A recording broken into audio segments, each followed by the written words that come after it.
কপাল রে, দুপুর হয়ে গেছে হানা, বাসায় যাইতে যাইতে দেরি হবো। বউ তো লাগাবো চেতাচেতি, তাড়াতাড়ি যাই, দেখি কি হয়। দেখি ওইটা কেরা, বন্ধু না? বন্ধুরে এত চিন্তিত মনে হইতেছে কেন? কি হয়েছে? তো সামনে আগায় দেখি তো।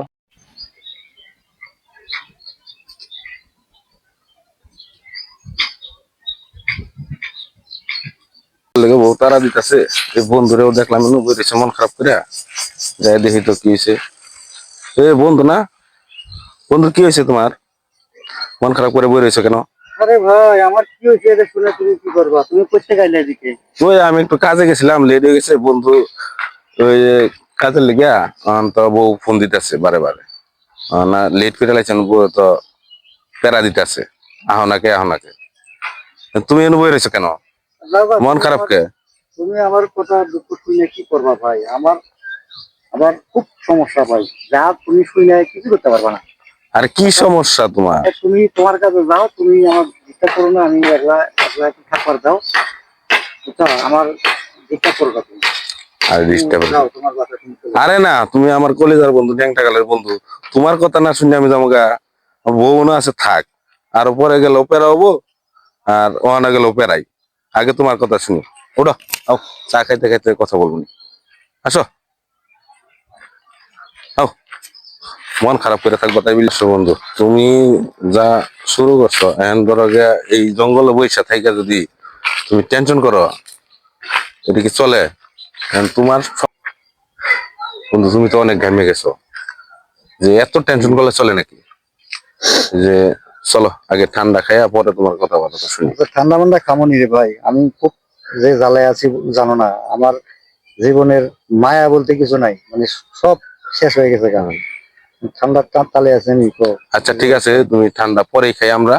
ধরো আগে তোমার ঘটনাটা শুনি, যে আমি থাকতে তুমি এত টেনশন করো না, কথাটা বলো তুমি। আসলে ঘটনা কি শোনো, জন বাড়িতে পাখির খামার দিলাম, বুঝছো? পাখির খামার দিলাম, তারপরে যে মাছের হ্যাচারি দিলাম। সেই সময় প্রথম বছর যখন আহ আহ, মাছ লাগাইলাম, হ্যাঁ, পাখির খামার যখন লাগাইলাম, প্রথম বছর ভালোই লাভ করছিলাম। মানে তো পাখি দিয়ে তো লাভই হয় ভালোই ভালো। করছিলাম। পরে দ্বিতীয় বছরে যাইয়া মনে করো যে এমন একটা আবহাওয়া শুরু হয়েছে যে মাছ মাছ মরে গেছে গা, পুকুরে মাছ নাই। তারপরে পাখিও মনে করো যে মানে অসময়, এমন একটা সময় কয়েক কপাল খারাপ হলে যা হয়। এই অনেক বড় অবস্থায় মনে সমস্যা। করো যে বহুত টাকা প্রায় 12-13 লাখ টাকার মতো ঋণ হয়ে গেল, মানে ওগুলি সব তো শেষ। এটা কি ভ্যাকসিন দেওয়ার সমস্যা ছিল মনে হয়? হ্যাঁ, এগুলি আবহাওয়ার কারণে সমস্যা হয়েছিল।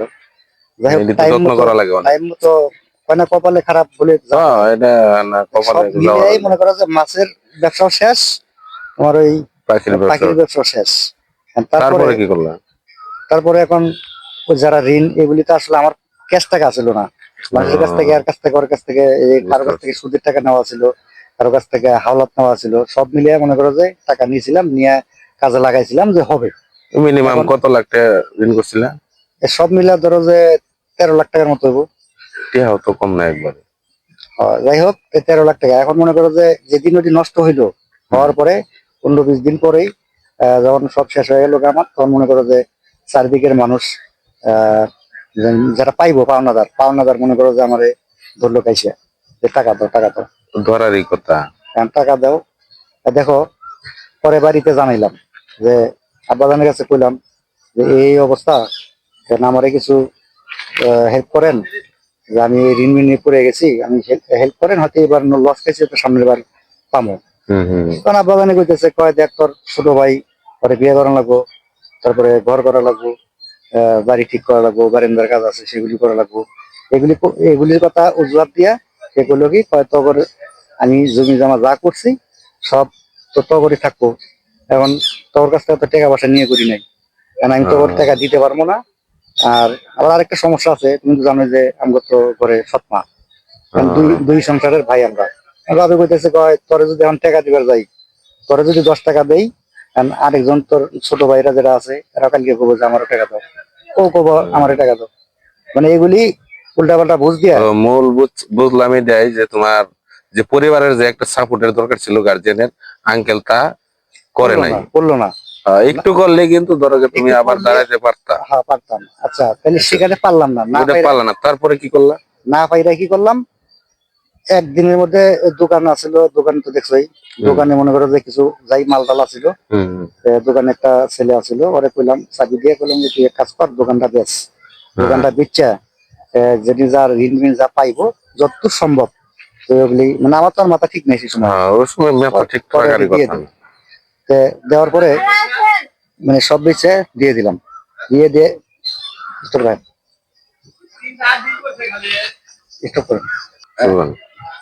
তারপর পরে মনে করো যে সে টাকা দিল না, হুম টাকা না দিয়ে ওরকম ভুলভাল বুঝাইতেছে যে এটা ওইটা করা লাগবো, আমি টাকা দিতে পারবো না, করে দিলে হেরা চাইবো।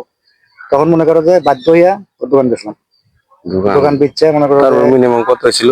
3-4 লাখ টাকার মতো হয়েছে। তারপরে ওই যে ছেলেটা আছে ওরা বললাম যে তাহলে যারা তারা পাইবো কম বেশি করে সবাই দিয়ে দিবো। হুম কারণ আমি এখন কি করবো, 13-14 লাখ টাকা কিভাবে দিব? পরে ওখান থেকে বুদ্ধি করলাম যে দেখি ঢাকা ঢুকে যাই, ঢাকা যায় কোনো বিদেশের কোনো সিস্টেম করা যায় নাকি, কারণ এতগুলি টাকা তো কামাই করে মানুষের দেওয়া দেওয়া তো সম্ভব লাগবে, না আমার হ্যাঁ দ্বারা, ঠিক আছে। সম্ভব না মানুষে। একবারে তো এতগুলো টাকা একজন কামানো মানুষ সম্ভব না। ইনকাম করলে না কত 15,000 20,000 30,000 টাকা হ্যাঁ, ইনকাম এটা করতে তো পারে, খাওয়াই লাগে। কিন্তু 12-13 লাখ 14 লাখ টাকা তো আমার দেওয়া সম্ভব না। তখন কি করলাম যে তাহলে বিদেশ যাই, হুম বিদেশ যাওয়ার জন্য মনে করো যে একটা গ্রুপ ধইরা কোন একটা গ্রুপের সাথে হুম, সঙ্গ যোগাযোগ কইরা গেলাম ইন্ডিয়া, ইন্ডিয়া থেকে দুবাই যাবো। ইন্ডিয়া গেছিলা? ইন্ডিয়া গেলাম, ইন্ডিয়া যা কাগজপাতি মোটামুটি মানে ইন্ডিয়ার থেকে ভিসা নিয়ে দুবাই যাইতাম। এখানে ইন্ডিয়া যায় কি কোনো কাম হয়নি? ইন্ডিয়া যা সেটা বলতেছি, ইন্ডিয়া যায় দেখা গেল 8-9 মাস থাকলাম, 9 মাসের ভিতরে মোটামুটি কাগজপাতি রেডি হয়েছে, এখন শুধু 9 পাসপোর্টটা মাস এখনো লাগে? বাকি বাকি আছে, পাসপোর্টের কাগজপাতি জমা দেওয়া হয়েছে, যে পাসপোর্টটা হইলে আমি ওখান থেকে যাইতে পারবো। এর মধ্যে হইলো কি ইন্ডিয়াতে মনে করো ওই এই যে বর্তমান যে সরকার আছে, হুম হুম, না বর্তমান না তার আগে সরকার, ওই নির্বাচন, নির্বাচনে এবার ছিল। নির্বাচনের লেগে মনে করো যে পাসপোর্ট অফিস বন্ধ, এখন 3 মাস 4 মাস মনে করো আরো থাকতে হইব। তাহলে এই জায়গায়ও ধরো একটা সমস্যা। এদিকে মনে করো যে বউ বউ শ্বশুরবাড়িতে রয়েছে, শ্বশুরবাড়ি থাকতেছে, ফোন দিয়ে পায় না, আমার কাছে তো কোনো সিম টিম নাই, ইন্ডিয়াতে কোনো ও, সিম নাই। আর সিম যাইও তো পাইছি, সিমের ব্যবস্থা করা হয়েছে না। সিম পাইছি অনেক পরে, 6 মাস যাওয়ার পরে, এই 6 মাসের ভিতরে বোর এতদিনের সাথে মধ্যে কোনো যোগাযোগ নেই। কারোর সাথে যোগাযোগ নেই, বোর সাথে মানে 2 দিন 1 দিন কথা কইছি অন্য জনের ফোন থেকে। ও, এরপরে মনে করো যে যখন 9 মাস পার হয়ে গেল, যখন নির্বাচন শুরু হইলো, হুম, তখন চিন্তা করলাম যে আর কি হইতেছে না, আরো 3-4 মাস দেরি হইতেছে। কারণ আমার ছোট ভাই যেটা ছিল, ও আবার বিদেশ, ও আবার আগে কাগজপাতি দিয়ে রাখছিল হুম, বাড়ির থেকে, তো এর মাঝখানে ও আবার বিদেশ গেল। তো ও কইতেছে ভাই আমি বিদেশ যাইতেছি, তাহলে আমার তো ডেট হয়ে গেছে, তা তোমার আর যাওয়া লাগতো না, তাহলে যেহেতু যাইতে দেরি হচ্ছে তাহলে তুমি আয় পড়ো, আমি যাইতেছি। মনে করলাম যে ও যাওয়ার পরে হয়তো আমার জন্য একটা কোনো না কোনো একটা ব্যবস্থা ব্যবস্থা হবে। করতে পারে, অথবা এখান থেকে আমি বাংলাদেশ থেকেই মানে ও যাইতেছে সৌদি, হুম তাহলে ও যদি একটা ভালো বিষয়ের ব্যবস্থা করে বা ই হুম, করে, তাহলে একটা ব্যবস্থা হয়ে যাবে। আমি কি করলাম, আবার ঢাকা এলাম, ওখান থেকে 9 মাস পরে আবার টাকা এলে? কোনো ব্যবস্থা না হওয়ার কারণে আবার ঢাকা এলাম। আর আসার পরে দেখো, আসার পরে কিছুদিন পরে বউ বের থেকে আইলো, বউ নিয়ে এলাম বের থেকে, সিলি করে দেনাদার যারা আছে পাওনাদার, তারা মনে করো যে বাড়িতে বউর কাছে সিলি করে যে টাকা দাও, হ্যাঁ কই, মানে হ্যাঁ করে উঠতে পারে, হ্যাঁ টাকা পাচ্ছে না। না, পরে এটা তো ধরো স্বাভাবিক, এটা তো ই করবেই। পরে হ্যাঁ করে কি করলাম, পাওনাদাররা তো বাড়িতে যাবো।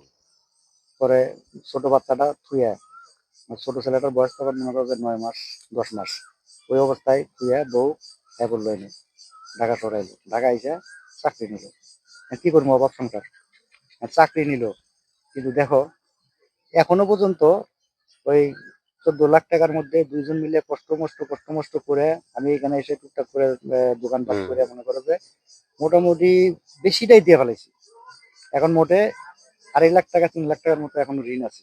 ও, কিন্তু এইদিকে এসে দেখো দোকান করলাম এই যে গত 2 বছরে, দুই গত দুই বছরে? বছরে মাঝখানে ওই যে ফ্যাক্টরিতে দেখলাম না যে হ্যাঁ, একটু লোকজন সমস্যা লোকজন বাইর করে দিল, বাই করলো, আন্দোলন হলো। আন্দোলন হইলো। এই আন্দোলন হওয়ার পর থেকে এলাকাতে লোক নাই, ব্যবসা বাণিজ্য খুব খারাপ।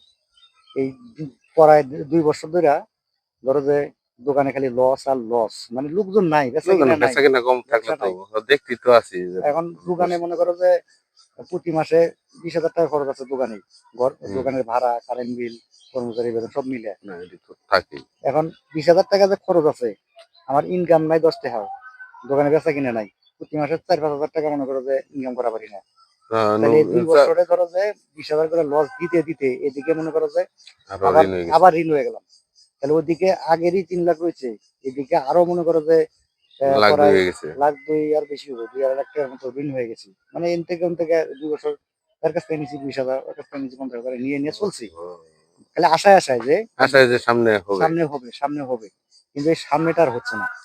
এখন এখন পর্যন্ত এই পর্যন্ত মনে করো যে বাড়ির থেকে দেখো, বাড়ির থেকে বাপে একটা দিনের জন্য ফোন দিল না, মায়ে যোগাযোগ করলো না, বাপে যোগাযোগ করলো না, তারা শুধু কিমনে আছে দেখি। তারা শুধু কয় কি, হ্যাঁ ঢাকা খাটতিছে, বিদেশ খাটতিছে, তারা ঢাকা থেকে কি করে, ঠিক আছে। তারপরে বউ চাকরি করতেছে, বউ চাকরি করে, হ্যাঁ কামাই করে, দুজন কামাই করে, কি করে।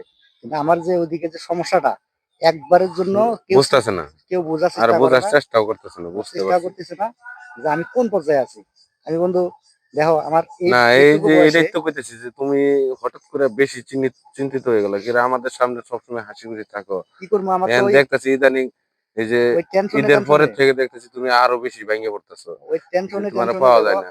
আমার আজকে অনেকদিন পরে পাইলাম। নাই খাওয়া নাই ঘুম, আমার ওই ঘুরে ঘিরে একটাই টেনশন, যে মানুষের কোন সময় কে একটা অপমান অপমান হয়ে যাবো, কে কোন সময় কোন দিক থেকে আমার এটা ঠিক টেকার আছে, জন্য চাপ দিবে। অপমানের ভয় সবাই করে, কারণ ভালো এদিকে, মানুষের তো অপমানের ভয় করবে। হ্যাঁ এদিকে মাঝখানে দেখো এমন কপাল পোড়া, মাঝখানে শ্বশুর বাড়িতেও যোগাযোগ করলাম, আমার হ্যাঁ শ্বশুর আইলো দেশ থেকে, তারে কইলাম যে আমি তো এরকম একটু সমস্যা আছি, তাহলে আমার কিছু টাকা পয়সা ভাগ করে দাও। শ্বশুরে মনে করো যে তখন থেকে যে গেছে পরে আর যোগাযোগ করে এখন নাই। পর্যন্ত, আজকে মনে করো প্রায় 1 বছর হয়ে গেল। এই 1 বছরের ভিতরে আবারও আইছিল একদিন, এসে হ্যাঁ ফেরাই গেল, 10-15 দিন থেকে গেল, কিন্তু একটা আবার কইলো না যে তোমার সমস্যার কি করলা, তোমার সমাধান হয়েছে সমস্যার কি কিনা। কোনো সমাধান হলো কিনা, মানে আমি কেমন, আমি বাইসে আছি না আমার কি সমস্যা, এইটা দেখার মতো কারো সময় নাই। তাহলে দেখো আমি কি করে ভালো থাকি। তাহলে তো অনেক প্যারার মধ্যে এর আছো। ওদিকে আব্বা জানে একটা ফোন দিল না কোনোদিন, মায়ে সেও শুধু ওই একই কথা কয় তোরা খাটিস কি করিস। এদিকে দুইজন তো খুব কষ্টের মধ্যে আছি। দুইজনকে তো এখন দেখতেছি রানিং এ মনে যেগুলা করো যে চলতেছে টুকটাক করে। দোকানে চলাবার পারতেছি না, হুম। এদিকে মানে বিভিন্ন সমস্যা। তাহলে এখন তুমি কো আমি কি মাথা ঠিক রাখা পারি? ঠিক রাহারও কথা না, তারপরেও ধরো গিয়া আমি এখন কি করবো বন্ধু কো? এখন তো আমার আমার তো বিষয়টা তো চিন্তা করা লাগবে, চিন্তা ভাবনা করে একটা সমাধান ভাই করা লাগবে। যাক তারপরেও ধরো গিয়া এত দূর আসো, সমস্যা নাই, যে একটা না একটা বিহিত হবে। রেডি। আচ্ছা এটা নিয়ে তুমি টেনশন করো না, যে চলো আমরা ঠান্ডা খাই গিয়া। আর আমি লুৎফর বাইসা থাকতে তুমি এত টেনশন থাকবা, তোমার যত ঝামেলা আছে এটা সমাধান করবো আমি। তুমি একটু টেনশন করবো না, ঠান্ডা ঠান্ডা খাইতেছি আমরা, খাইয়া দরগাই করি। এখন দরগা এত কিছু হয়ে গেছে, তুমি আমারে জানাও নাই। এখন চিন্তা করো না, যত সমস্যা আছে আমরা জানাই, আমি সমাধান করার চেষ্টা করবো। আচ্ছা চলো যাও, চলো বন্ধু যাই। কারণ ভাই, হ্যাঁ দর্শক, বন্ধুর মতো বন্ধু একজন হইলে যথেষ্ট, 10 জন লাগে না।